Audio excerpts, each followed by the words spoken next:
everybody, my name is Brittany Engel, and my partner Deanna and I are extremely excited to introduce to you our course on wildfires and burnt areas.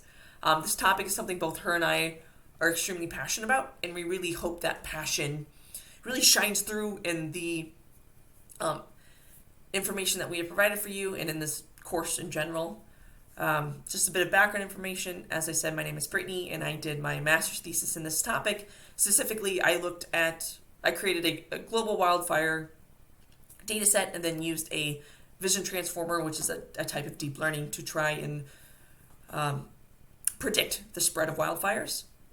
And then I love this topic so much that now I am working on my PhD in this area. Now, let's learn about wildfires. So, as I'm sure you're already well aware, or you will be by the end of this course, wildfires cause extensive environmental, humanitarian, and economical damages. Understanding wildfire severity, wildfire intensity, and generally what causes or what helps wildfires spread.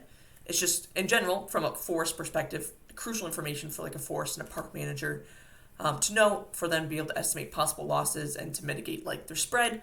But this is also applicable to all of the areas. So for agricultural fires, etc., we're going to be using multi-temporal satellite imagery, specifically from Sentinel-2, to take a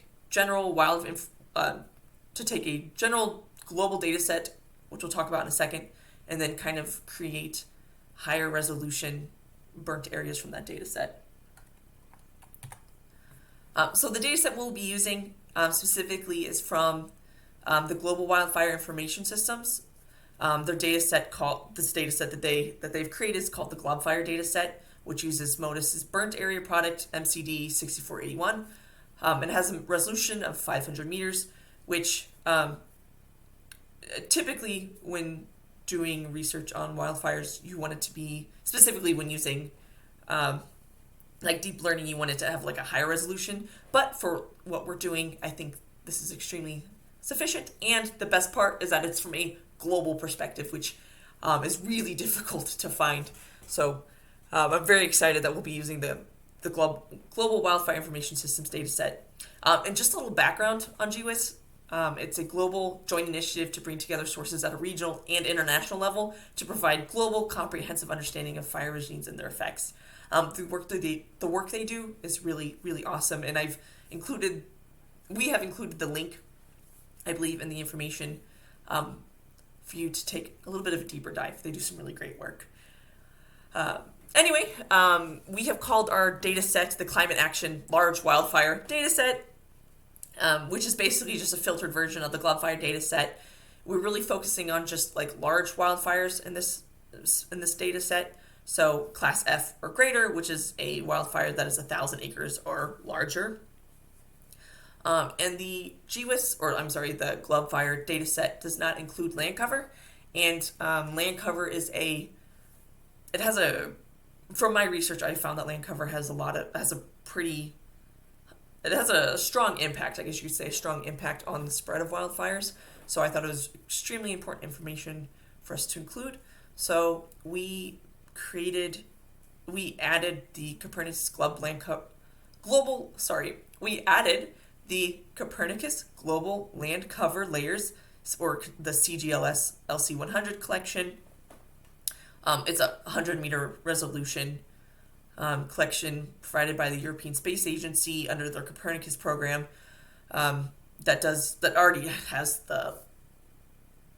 classified land cover. So basically what we do is we take that land cover classification that they have already done, we take the fire, so the perimeter of the fire, and then we kind of layer it over to see what is considered the dominant land cover. So if it covers 51% or greater of that fire, then that's the land cover that we decided that wildfire would be associated to.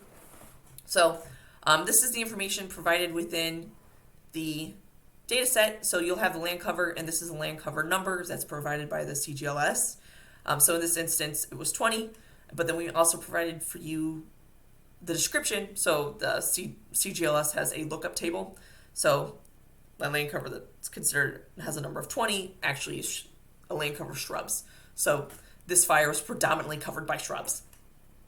And then the I date is the initial date, or like that start date. We refer to it as the start date in the collab notebook. This ID is specific to the wildfire, so every fire has its own ID. This is the area acres that we also added. So this instance, this fire had was 4,231 acres in size. The F date, or the final date, or as we refer to it in the collab as the end date, is there. The continents, this occurred in Africa and the country of Uganda and like in Eastern Africa. But that's just the information within the data set, and then obviously it has the geometries in there as well. So I'm not going to dive into vegetation indices too deeply. I just want to kind of explain the theory of like why we included them. We included the NDVI, the NDWI, and the NDMI. Your NDVI is the one I have showing on the screen right now. It's your vegetation index. It is like one of the cornerstone vegetation indices of optical imagery based like classification, like remote sensing. It is one of the most popular and well-known vegetation indices for good reason. It's great from a classification perspective if you're just trying to classify out different aspects of an image. In this specific scenario, I would like you to kind of look at the NDVI from a vegetation monitoring perspective. We included the NDWI, as I mentioned, your water index, just for you to kind of play around with. Feel free not to dive deeply into that one and its impact or on like wildfires. But we did also include the NDMI, which is your moisture index. Your moisture index was more or less specifically kind of created to assess vegetation moisture, particularly in the context of drought. Since we're only really focusing on optical imagery in this course, as you'll research, an aspect of wildfires is weather, and a way we can kind of see weather's impact on vegetation is through these indices. So through your vegetation indice, like monitoring the health of vegetation, and then through your NDMI, so your moisture index, you can kind of see like vegetation as it loses moisture or like gains moisture. It's just like an interesting kind of aspect that we have added to this project. So I would like you to dive a little deeper into those. And then, so your NBR is what we're going to be using for to classify out that burnt area within the image. It's one of the most common burn indices. You can actually use the NDVI to do this, but we'll be using the NBR. It's a better indice to use in this aspect.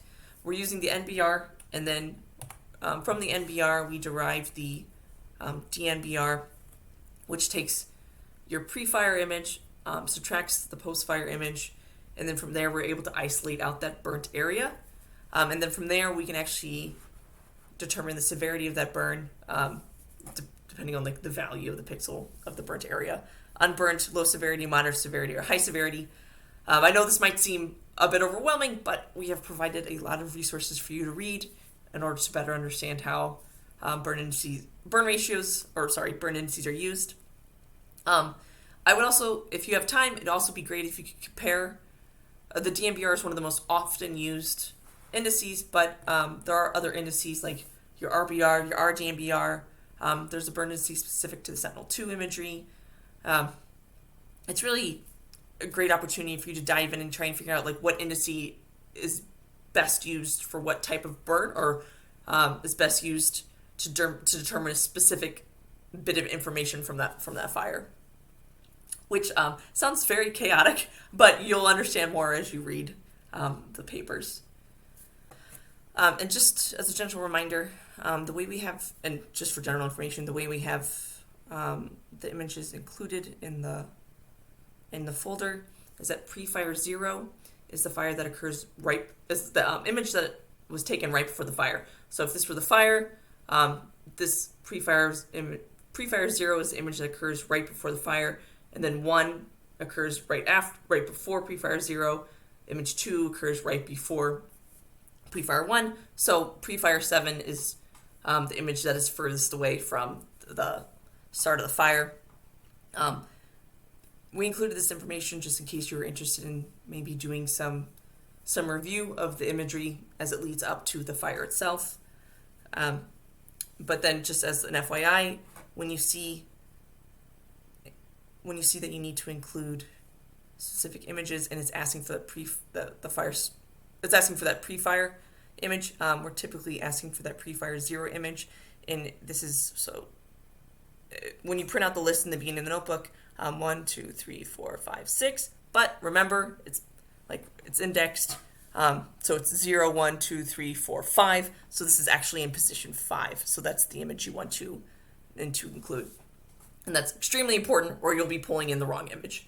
So thank you guys, and I really hope you enjoy our presentation. Or I hope you enjoyed the presentation, but I hope you enjoy the course as well.